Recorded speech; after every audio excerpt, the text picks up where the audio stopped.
আসসালামু আলাইকুম এভরিওয়ান। আশা করি বিশ্বাস সকলে ভালো আছেন এবং সুস্থ আছেন। আজকে আপনাদের সাথে কথা বলব ২ টি বিষয় নিয়ে। ২ টি সিস্টেম দেখাবো যেটা সবার জন্য কার্যকরী হবে। ১ম হচ্ছে আমরা অনলাইনে অনেকেই কাজ করে থাকি বা অনলাইনে কাজ করতেছি। তো আমাদের কাস্টমারের সাথে কথা বলতে হয়। তো কাস্টমারের সাথে কথা বলতে গেলে অনেক মেসেজ দিতে হয়। কাস্টমার আমাদেরকে জিজ্ঞেস করে। তো এইভাবে মেসেজে কথা বলতে গেলে অনেক সময়ের প্রয়োজন। এত সময় তো আমাদের কাছে নাই। কারণ আমরা এখানে বিভিন্ন কাজ করি। পার্ট টাইম এখানে সময়টা দেই অনলাইনে অনেকেই। তো এইভাবে কথা বলতে গেলে অনেক সময় প্রয়োজন হয়। তো এই সময় আমাদের কাছে নাই। তো আমরা যদি মেসেজগুলি সেভ করে রাখি কিবোর্ডে তাহলে সহজ হয় আরকি। তাহলে সেভ কিভাবে করবেন এই সিস্টেমটা দেখাবো। আপনি অসংখ্য মেসেজ সেভ করে রাখতে পারেন খুব সহজেই। ধরেন এই যে একটা মেসেজ আমি এটা এখান থেকে চাপ দিয়ে ধরবো। ধরে এখান থেকে কপি করে নিব। Copy option. আপনারা রেডমি কিবোর্ডটা ব্যবহার করবেন। সহজ হবে। এখান থেকে যাওয়ার পরে দেখা যায় যে আমি যদি এখান থেকে দেখাই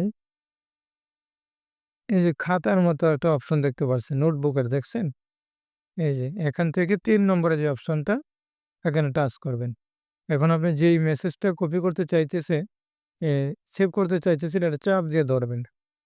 তারপরে দেখেন এই যে প্রিন্ট অপশনে ক্লিক করলে এটা প্রিন্ট হয়ে যাবে।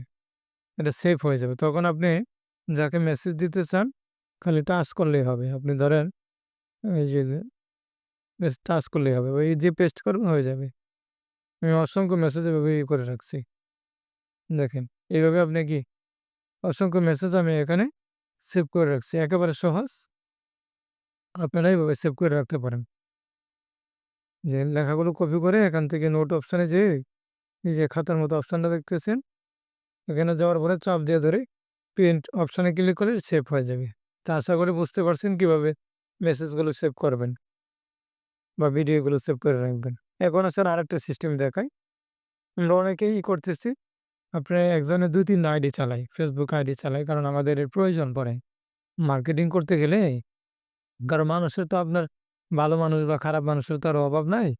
ফেসবুকে কাজ করতে গেলে দেখে আপনার রিস্টেক মারে অনেকেই রিপোর্ট করে। এক আইডি দিয়ে কাজ করলে তখন দেখা যায় আইডি নষ্ট হয়ে যাওয়ার সম্ভাবনা থাকে।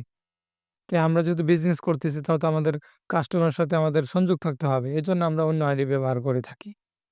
তো আপনারা চাইলে একাধিক আইডি ব্যবহার করতে পারেন। একাধিক অ্যাপস ব্যবহার করতে পারেন। এটার জন্য একটা অ্যাপস কি করতে পারেন? Dual apps. এই যে লোগোটা দেখে নেন প্লে স্টোর থেকে আপনারা দেখে নিবেন।